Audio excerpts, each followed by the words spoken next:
গতকালকে সে এসেছিল দুটো পারপাসে, এক হচ্ছে তাকে আজকের মধ্যে জমি কিনে দিতে হবে এবং আজকের মধ্যে সমস্ত মামলা তাকে তুলে দিতে হবে। ও আমার কাছে কি মুক্তি চাচ্ছে, আমি ওর কাছে মুক্তি চাচ্ছি, কারণ আমি ওর কাছে 4 বছর থেকে জিম্মি ছিলাম। করেছে আসলে দিনের বেলা, সন্ধ্যার সময় না।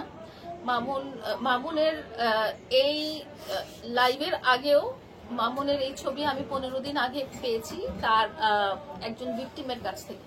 একজন সে গ্যাং রেপের মতো একটা অ্যাক্টিভিটিস করেছে নরসিংদীতে।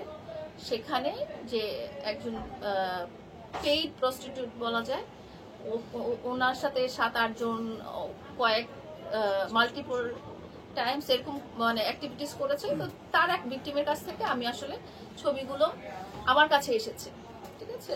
তো এই ধরনের ছবি আমার কাছে এসেছে 15 দিন আগে, এবং এটা নিয়ে আমি অলরেডি কিন্তু সবার সাথে হয়তো কথা বলতে পারিনি, বাট যাদের সাথে আমার রেগুলার কথা হয়, ডিজিটাল খবর, পারফেক্ট নিউজ, এরকম কিছু আছেন ভাইয়ারা যারা আছেন, তাদের সাথে আমি 15 দিন আগেই বলি এটা নিয়ে আসলে গতকালকে কিছুই হয়নি।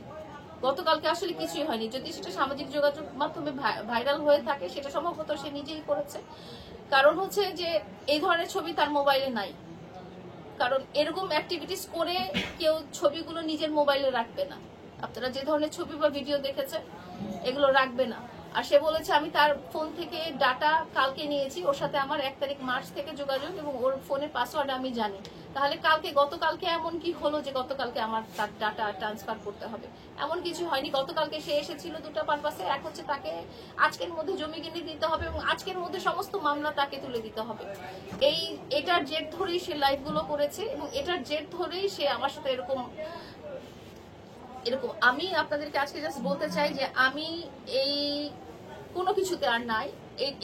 এই ধরনের মানুষের সাথে, মানুষরূপী জানোয়ারের সাথে আমি আর নাই, এবং আমি সোশ্যাল মিডিয়াতে নাই। আপনাদেরকে আমি লাস্ট টাইম, যেহেতু আপনারা বারবার বলছেন যে আপু কিছু বলেন, আপু কিছু বলেন, আমি এতটুকুই বলবো যে ও আমার কাছে কি মুক্তি চাচ্ছে, আমি ওর কাছে মুক্তি চাচ্ছি, কারণ আমি ওর কাছে 4 বছর থেকে জিম্মি ছিলাম।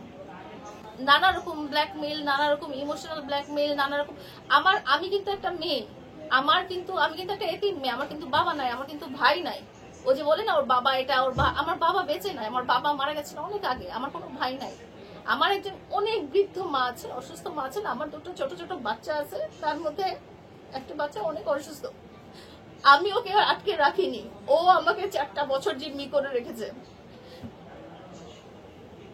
4টা বছর আমি তার হাতের পুতুল হয়েছিলাম। ও আমাকে মুক্তি দিবে কি? আমি মামলা করেছি আমি মুক্তি পাওয়ার জন্য, আমি মামলা করেছি ওকে আটকানোর জন্য না। আমি মামলা করেছি আমাকে এই ধরনের ফিজিক্যাল অ্যাসল্ট থেকে যেন মুক্তি দেওয়া হয়, আমার উপরে এই ধরনের অত্যাচার করা হচ্ছে এগুলো থেকে যেন মুক্তি দেওয়া হয়, আমার সাথে এই ধরনের প্রতারণা করা হচ্ছে এগুলো থেকে যেন মুক্তি দেওয়া হয়। মামলা করেছি ওকে আটকানোর জন্য না। ও মানুষ না, ও মানুষ হলে এগুলো করতে পারতো না।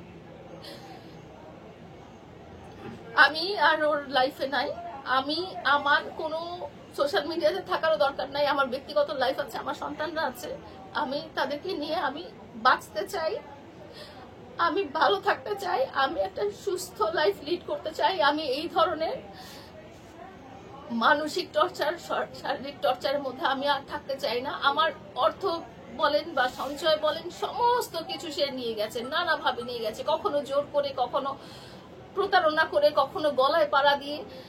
এখন আমি লোনের উপরে আছি, আমি ঋণ শোধ করতে করতে আমার দিন কাটতেছে। আমি হাত জোর করে আমি জাস্ট সবার কাছে বলতে চাই, আমার মামলা করা হয়েছে আমি ওর কাছে মুক্তি পাওয়ার জন্য, আমার মামলা করা হয়েছে ওকে আটকানোর জন্য না। আমি মামলা করেছি এই হ্যারাসমেন্ট, এই ফিজিক্যাল অ্যাসল্ট, এগুলো থেকে আমাকে মুক্তি দেন এবং আমার জীবন থেকে সে যেন চলে যায়।